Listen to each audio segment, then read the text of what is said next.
Du coup, aujourd'hui, je suis observé dans le cadre de mon BEF et il y a une surprise en plus puisque je suis observé et filmé. Ça c'est le cadeau en plus. Voilà.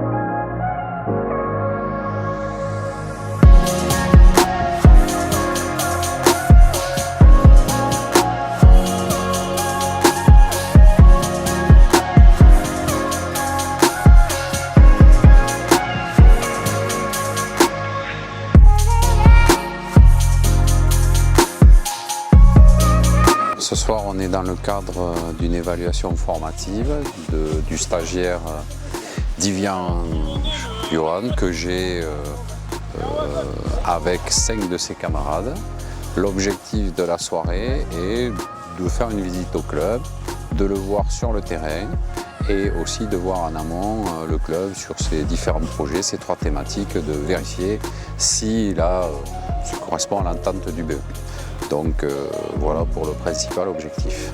Johan est une personne qui a entraîné depuis de nombreuses années les seniors. Donc on va dire qu'il a une attitude, des habitudes qui ne sont pas forcément négatives, mais qui par rapport à l'approche de la formation ne correspondent pas en totalité. Donc l'idée, c'est qu'il emmagasine le référentiel fédéral de la formation et ensuite, ce n'est pas de le déconstruire, mais avec lui de le modéliser pour que justement il rentre dans le cahier des charges de la Fédé, voilà, tout en continuant d'entraîner son équipe et d'avoir des objectifs de compétition.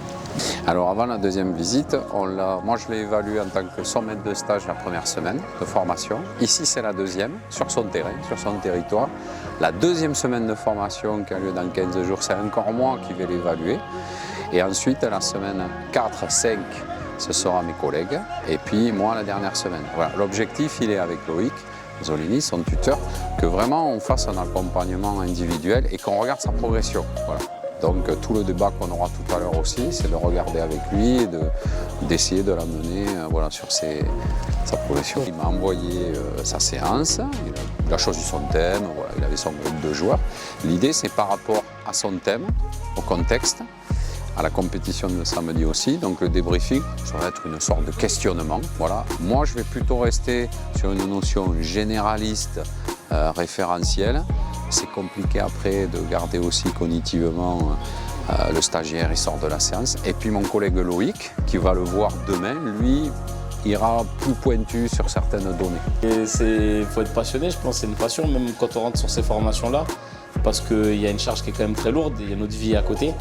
Et donc déjà, faut être sûr aussi que derrière ça suive. Moi j'ai 2 enfants, donc heureusement qu'il y a quelqu'un derrière qui m'accompagne aussi, qui me pousse. Et puis après dans le club et avec tous ces éducateurs, moi j'ai la chance vraiment en plus d'avoir un staff. Quand on est au BE, c'est quasiment obligatoire en fait. Ça m'aide sur les contraintes, même sur la séance à animer, j'ai pas à gérer le matériel, etc. Les semaines où je suis au BE, moi je suis le mec qui le passe et qui a un diplôme, mais c'est quand même plein de gens derrière. Ça valorise un club, ça valorise le travail de beaucoup de gens qui sont autour de moi. C'est pas que mon BEF en fait. Ça permet à plein de gens, il y a plein de gens qui sont drainés avec moi sur le truc, quoi. Donc c'est important. C'est pas un truc tout seul, c'est pas un projet seul.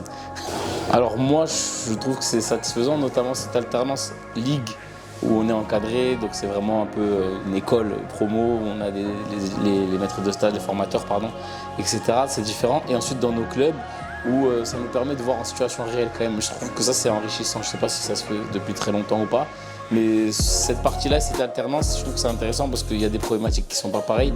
Et puis même, nous quand on pratique à la Ligue, c'est pas la même chose que nos joueurs dans nos effectifs à nous.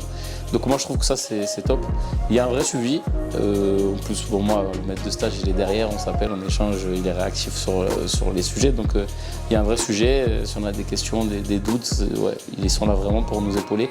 On sent vraiment qu'il y a une volonté de nous amener à obtenir le diplôme, quoi. Et pas d'être derrière nous, au contraire, à attendre qu'on tombe. Donc non, vraiment, c'est intéressant, c'est enrichissant. Pour moi, l'avantage que j'ai, effectivement, c'est que je suis passé sur la formation il n'y a pas si longtemps que ça. Du coup, c'était il y a 3 saisons, donc les contenus ont peu changé. Et du coup, voilà, la formation, le cadre, tout ça, je connais. Je peux pouvoir lui apporter, même répondre à des questions des fois. Le deuxième avantage que j'ai à être son tuteur, c'est que bon, on se connaît, on a travaillé longtemps ensemble et même là encore, on travaille ensemble. C'est un avantage comme un inconvénient, c'est que je ne veux pas tomber dans le trop copain ou voilà, ne pas être capable de lui dire ce que je trouve. enfin pas ce que je trouve, ce qui n'est pas bon. Donc voilà, c'est trouver ce juste milieu, trouver cette position-là.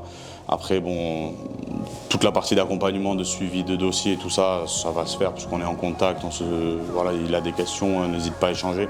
Il est très demandeur de ça, mais voilà. Donc un petit peu le avantage et inconvénient pour le coup là, sur cette saison, il va falloir doser. Et il a ce truc d'entraîneur, c'est qu'il est jamais content, il est tout le temps dans la recherche d'amélioration. À tous les niveaux, donc la curiosité sur la lecture d'un article, la curiosité sur tous les méthodes de travail, les échanges avec les autres entraîneurs, les formateurs. Donc c'est quelqu'un qui va chercher beaucoup d'informations, qui arrive à faire une synthèse et voilà.